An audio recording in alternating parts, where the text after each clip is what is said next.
uang tidak ada, badan sakit terus, kekurangan sandang pangan dan lain sebagainya. Ternyata memang betul ya Bu ya. Diangkat derajat dunianya oleh Allah, harta kekayaan melimpah, dia sudah diada ujung kesombongan dan ketakaburan. Diuji oleh Allah dayanya ke bawah, dia sedang hampir ada di ujung jurang kekufuran. Betul nggak? Makanya kita mah kadang-kadang Allah Rabbana ya Karim, numpeti mah urang mah ngaji, ayeuna mah perbaiki hati. Sok iman kokohkeun sekarang mah kembali lagi kepada pribadi kita masing-masing. Ya. Maka dari itu Bapak Ibu hadirin yang dimuliakan Allah, ketika kita diberikan ujian oleh Allah Subhanahu wa taala, mari tanamkan kesabaran. Hanya dengan kesabaran, orang yang sabar, mereka adalah derajat ikhlasnya lebih tinggi. Mudah-mudahan digolongkan menjadi orang-orang yang sabar. Ibu hayang masuk surga? Ibu hayang masuk surga? Surga itu bukan satu pintunya. Surga itu banyak pintunya sesuai apa yang kita jalani. Ada masuk surga karena jalannya sabar. Ada masuk surga karena jalan pintunya dari ikhlas. Ada jalannya masuk surga dengan berbagai nilai-nilai amaliyah yang betul, yang soleh. Banyak jalannya. Jadi bukan hanya sekedar dari sholat saja. Ada jalan masuk surga melalui pintu apa? Sedekah. Maka kita jangan kecil hati, kejar ridha Allah. Satu yang dikejar, ingin ridha Allah. Menjalankan suatu apapun ingin ridha Allah. Ibu nikah hayang ridha Allah. Kalau bukan karena ridha Allah, yang nikah yang tidak nikah aja tidurnya sama aja ya. Betul nggak? Tapi kan ada konsep syariat Islam menyarankan bahwa supaya kumpulnya punya turunannya dzurriyyah yang diridhoi Allah. Mudah-mudahan putra putrinya soleh soleha. Perjalanan hidup kita tidak akan pernah terhenti dari berbagai terpaan. Siapa yang menghalangi perjalanan hidup kita di dalam ibadah? Iblis, yaitu syaitan. Makanya Al-Imam Abu Laits Samarqandi mengingatkan, memberikan nasihat kepada kita semua. I'lam, ketahuilah, anna laka arba'atu minal a'da'i tahtaju ila an tujahida kullu wahidin minhum. Abu Laits mengingatkan, perlu kita ketahui bahwa kita umat manusia punya musuh-musuh yang tangguh, yang harus kita wajib memeranginya secara sungguh-sungguh. Di antara mereka itu adalah musuh yang harus kita lawan itu ada 4. Mudah-mudahan bisa kebahas semua. Tapi kalau tidak semua, lain waktu mudah-mudahan kita ketemu lagi. Musuh yang pertama, dunia. Dunia. Ibu, Allah Subhanahu wa taala menciptakan dunia ini bukan untuk tujuan. Nabi waktu Ibnu Umar radhiyallahu an dipegang pundaknya oleh Rasulullah, kata Rasul, wahai Ibnu Umar, kun fid dunya ka'annaka gharibun. Jadilah kamu di dunia ini adalah jadi orang asing, tempatnya tinggal yang sementara, karena kamu punya tempat yang abadi, yaitu alam akhirat. Sebetulnya ada peribahasa, inna lillahi wa inna ilaihi. Kalimat itu teh doa atau apa? Cintanya. Kan kita kalau ada yang meninggal bacanya inna lillahi wa inna ilaihi. Apa sih maksudnya itu? Kenapa Bu? Berarti kalimat itu mengingatkan kita kalau misalkan ada yang meninggal, innalillahi wa inna ilaihi rajiun, sebetulnya kalimat itu terbuat nyadarkeun kita dan urang ge akan kembali seperti mereka. Tambahan ku doa di aya nu maot teh tetangga teh si eta kamari kene ngaredog jeung urang gitu. Tambahan kalau misalkan ngantunkeun, meninggal, innalillahi wa inna ilaihi rajiun, Allahumma ighfir lahu warhamhu wa'afihi wa'fu anhu. Kalau perempuan yang meninggalnya, Allahumma ighfir laha warhamha wa'afiha wa'fu anha. Begitu. Amin. Doakan supaya beliau diampuni dosa. Bu, sedikit saya akan saya sampaikan mengenai ini tentang musuh yang pertama. Musuh kita adalah dunia. Yang pertama, kenapa dunia disebut musuh? Allah berfirman dalam Al-Quran, ya ayyuhalladzina amanu la tulhikum amwalukum wa auladukum an dzikrillah. Wahai orang-orang yang beriman, la tulhikum amwalukum, janganlah kalian semua meninggalkan ibadah karena faktor harta dan anak. Tidak sedikit kita meninggalkan kewajiban karena faktor harta. So, punten ya orang-orang kita mengaji riwayat sehari-hari apanya? Contoh, sebetulnya di dalam sholat itu ada yang disebut tahrimus sholat. Ada perlaksanaan yang diharamkan dalam urusan sholat. Apa itu yang diharamkan dalam urusan sholat? Mengakhir-akhirkan waktu sholat. Itu hukumnya haram dalam fikih. Karena apa? Kita harus tahu kalau kita mengulur-ulur waktu untuk menjalankan sholat, kita khawatir maut datang seketika kita belum sholat. Kenapa? Afdhalus sholati awali waktiha. Nabi menyarankan bahwa menjalankan sholat harus lebih awal waktu, karena itu wujud tanggung jawab kepada diri kita. Ibu punten, kenapa harta menjadi faktor utama penyebab sampai lupa terhadap Allah? Tidak sedikit Bapak Ibu kita lengah terhadap ibadah karena faktor kesibukan, sehingga kelak di akhirat ada 4 golongan umat manusia yang ditolak oleh Allah masuk ke dalam surga karena mempunyai 4 alasan. Yang pertama, kata golongan itu, aku tidak beribadah kepada Allah karena mempunyai alasan yang pertama adalah sibuk dengan harta kekayaan saja. Pernah ibu sampai lupa ibadah, lalai ibadah karena faktor harta? Salah satunya contohnya setrikaan. Betul benar. Ibu bentar sok kayak gini. Datang Rasulullah, Allahu Akbar, Allahu Akbar. Alhamdulillah, duhur udah datang waktunya.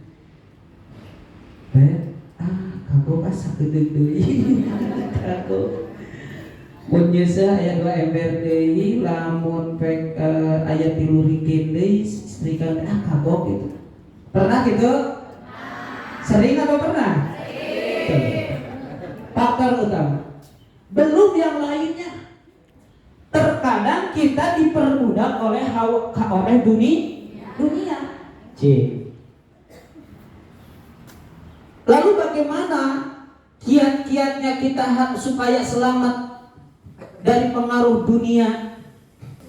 Ibu, bapak yang dimuliakan Allah, kita harus berusaha, kita harus tahu, kita harus terus berjuang mencari ilmu untuk memperbaiki hati kita, untuk memperbaiki hidup kita. Yang paling utama, perbaiki sholat kita. Sebelum apa-apa, perbaiki dulu sholat, karena sholat adalah merupakan sebagai filter. Salat adalah filter dalam hidup kita, yaitu panyaring atau saringan, ya, menjadi sebuah barometer dalam hidup kita. Kalau kita sudah sholat, beres sholat, astagfirullahaladzim, saya mau ngakibah dia, lebar, gitu kan. Dan pokoknya diditungnya sok ngakibati ibu-ibu, bapak, ibu diditung. Jadi lamun aya tatangga anu pi omongeun teh lah bari dianya sendiri tahu, lamun teu ngomong sapoe teh nya sajeding gitu. Greget gitu. Di dieu mah insyaallah.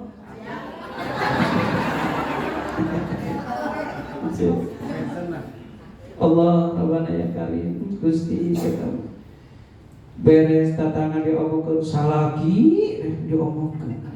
Begitu gitu. Ulah cek pamali. Kembali, ibu, dunia akan menjadi suatu hal yang akan menjadi penyebab. Tidak sedikit kita lalai ibadah karena faktor harta. Memang betul di dalam riwayat yang saya sampaikan tadi, satu golongan yang ditolak oleh Allah masuk surga karena alasan tidak ibadah, kesibukan dengan harta. Itu yang pertama. Yang kedua, golongan yang kedua yang ditolak oleh Allah masuk surga alasan tidak ibadah karena sibuk dengan perintah atasan atau majikan. Berarti jelema nu kitu mah orang yang seperti itu takut atasan, tidak takut Tuhan, betul? Parah kalau sudah begitu. Dia mengabdi kepada abdinya setan. Sampai berani meninggalkan kewajiban. Demi apa? Demi harta yang tidak seberapa. Maka harus waspada. Allah Rabbana ya Karim, tanamkan di dalam jiwa kita agama yang kokoh, iman yang kuat. Sing ngobrol, ini camakannya hoy, betul lulus. Kasihan. Ibu punten sok saja sambil snack teh dibuka, mana dipolong wae aja mah, gitu kan bae. Darah abdi mah dibasean ke wali tua mah nya abdi tuang ieu bari ceramah. Punten obrol. Punten subuh. Rukun agama ada berapa? Ayo. Mas saya dompet ya mas. Tuh, resep kena si dompet tuh. Kami di ayat dompet siji tuh. Tenang akalna 5. Dok, gimana ngobrol? Jadi kita teh ngaji teh bener-bener dapat ya. Rukun agama ada berapa? Ibu. Berapa Bu? Ada 3. Wah, anak Google tuh. Tahu, anak ngerti ali. Langsung buka Google. Licik cuma langsung. Ketahuan. Rukun agama teh aya 3. Ada 3. Yang pertama Islam, 2 iman, ketiga ihsan. Awali dengan iman, Islam, ihsan. Iman, tauhid, keyakinan kepada Allah. La ilaha illallah, tiada Tuhan selain Allah. La ma'buda illallah, tidak ada Tuhan yang wajib diibadahan dengan ibadah yang sebenarnya. Illallahu angin, hanya Allah yang maha satu, wahdah yang maha satu. Alhamdulillah, pangeran urang hiji, lam yalid walam, tidak beranak, tidak diber. Alhamdulillah. Tuhan kita mah tidak ada Tuhan anak. Ya. Alhamdulillah, berkah. Bapak Ibu hadirin yang dimuliakan Allah, tanamkan la ilaha illallah yang diakui dengan ikrarnya, yaitu di dalam Islam. Yang kedua adalah asyhadu an la ilaha illallah wa asyhadu anna muhammadar rasul. Itu sudah ikrar kita bahwa meyakinkan di dalam jiwa kita, ya, dengan ketaatan kita bahwa Allah adalah Tuhan yang Maha Esa, Rasulullah Muhammad adalah sebagai utusan Allah Subhanahu wa taala. Iman adalah meyakini keberadaan atau adanya Allah. Islam, apa arti Islam? Ayo Bu, kita harus supaya kenapa Pak? Selamat. Secara keseluruhan Islam itu selamat. Tapi punten moal bisa selamat. Faktor utamanya kudu kumaha adalah Islam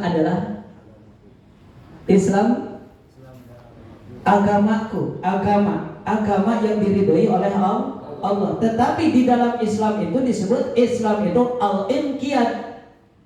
Apa itu Islam? Ketaatan. Kalau di dalam Islam sudah tidak ada ketaatan terhadap perintah Allah, salah satu saja kita ambil. Katakan saya lihat di dalam kitab Irsyadul Ibad mengenai tentang masalah fadilah sholatul maktubah, sholat yang difardukan. Bapak Ibu punten, meninggalkan sholat semata-mata nyata sudah dekat dengan kekufuran. Ya, batas kekufuran itu adalah meninggalkan sholat. Katakan ibu, lamun jam terus tinggalkan sholat perlu dipertanyakan agamanya. Sebetulnya di dalam hakikat Allah, orang yang sudah meninggalkan sholat itu sudah dinyatakan sudah menjadi orang kafir. Kafir perbuatannya, kafir manusiana, jelemana, kufur perilakunya. Kafir itu apa? Bapak, Ibu, kafir itu apa? Kafir itu artinya tertutup. Tertutup dari apa? Tertutup dari perintah Allah. Terhaya, main ngalakukan. Sudah tidak mau menerima. Kata Allah, aqimus shalah wa atuz zakah. Diberi harta yang berlimpah. Hijjul baiti man istata'a ilaihi sabila. Jalankan ibadah haji, Allah meninggian kosan. Masya Allah, tabarakallah. Ya, karena apa? Orang yang disebut kafir di dalam Islam itu adalah tertutup dari segala perintah Allah dan Rasulnya. Enggak, doy menjawab. Itu berarti kita perlu dipertanyakan. Lamun pek Anda orang ini sudah tidak mampu menjalankan sholat yang 5 waktu, enggan menjalankannya, perlu dipertanyakan keagamaan dan keimanannya. Namun bila ini mudah-mudahan kita yang ada di sini putra putri jadi anak-anak yang takwa, yang soleh-soleh. Bu, saat di era digital sekarang tinggal memperbaiki diri saja sekarang. Perbaiki hati kita, bawa jiwa raga kita. Di dalam Al-Quran dijelaskan jiwa kita, anfus kita, badan kita tergadai dengan amal. Ibu, bapak mau jadi manusia apa di hadapan Allah, silahkan, nanti akan tergantung kepada amalnya.